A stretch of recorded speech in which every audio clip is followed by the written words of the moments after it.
नमस्कार, मी साक्षी अनासने. Yes Marathi news मध्ये आपलं स्वागत. आताच एक बातमी हाती येते, पाहूया त्यात संबंधित सविस्तर वृत्त. नाशिकमध्ये भाजपच ठरले. महायुतीमार्फत नाशिकच्या जागेचा तिढा जवळपास सुटल्यात जमा आहे. आत्ताच हाती आलेल्या वृत्तानुसार नाशिकमधून महाविकास आघाडीच्या राजाभाऊ वाजे यांच्या विरोधात महिला उमेदवार फायनल झालेल्या आहेत. नाशिकमध्ये त्रस्त असलेल्या नाशिकच्या माजी खासदारांच्या पत्नी शेफालीताई भुजबळ यांचे नाव उमेदवारीसाठी चर्चेत असताना मध्येच गोपीनाथ मुंडे यांच्या कन्या प्रीतम मुंडे यांचे नाव चर्चेत आलेले आहे.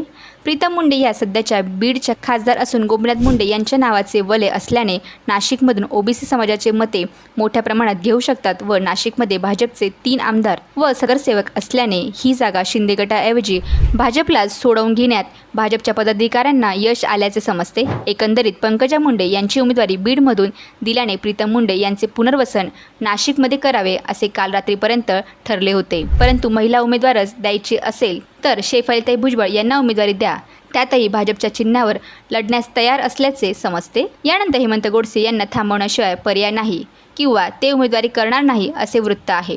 जेव्हा जेव्हा महाविकास आघाडी व महायुती अशी लढत झाली तेव्हा ही महाविकास आघाडी सरस ठरल्याचे समजते. मग त्या मुंबई व पुण्यातील पोटनिवडणुका असो वा मध्ये झालेल्या नगरपरिषदा. परंतु नाशिकमध्ये धार्मिक व ओबीसीची संख्या लक्षणीय आहे. पार्श्वभूमीवर येथे भाजपला उमेदवारी दिल्यास भाजपचा उमेदवार विजयी होऊ शकतो व शेफाली भुजबळ यांच्या उमेदवारीवर शिक्कामोर्तब झाला असून उद्या सायंकाळपर्यंत त्यांचे नाव भाजपच्या उमेदवारांच्या यादीमध्ये येण्याची शक्यता आहे. ठाणे व नाशिक यांपैकी एकच जिल्ह्यातील सर्व दिग्गजांची नावे चर्चेत येऊन सुद्धा बीडमधून आयता उमेदवार आणण्याऐवजी शेफाली भुजबळ यांना उमेदवारी द्या, आम्ही निश्चित त्यांना निवडून आणू अशा चर्चा झाल्यानंतर शेफाली भुजबळ यांच्या नावावर शिक्कामोर्तब झालेला आहे. तरीही येणाऱ्या 24 तासात नवीन नाव चर्चेत आल्यास आश्चर्य वाटायला नको. संपादकीय येस मराठी न्यूज. अशाच प्रकारे ताज्या घडामोडींसाठी Yes Marathi news YouTube channel share करा, सबस्क्राईब करा, लाईक करा आणि पाहत राहा येस मराठी न्यूज.